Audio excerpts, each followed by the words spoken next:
মঙ্গল রাধে বিনোদিনী রায়, বৃন্দাবনের বংশীধারী ঠাকুর কানাই।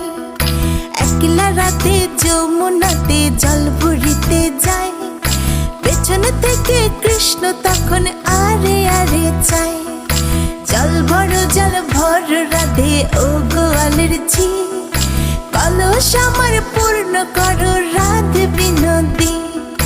কালো মানিকে হাত পেতেছে চাঁদ ধরিতে চায়, বামুনিকে আর হাত বাড়ালে চাঁদের দেখা পায়। কালো কালো করিস নেলো গোয়ালের ঝি, আমায় বিধাতা করেছে কালো, আমি করব কি? এক কালো যমুনার জল সর্বপ্রাণী খায়, আরেক কালো আমি কৃষ্ণ সকল রাধে চাই। এই কথা শুনে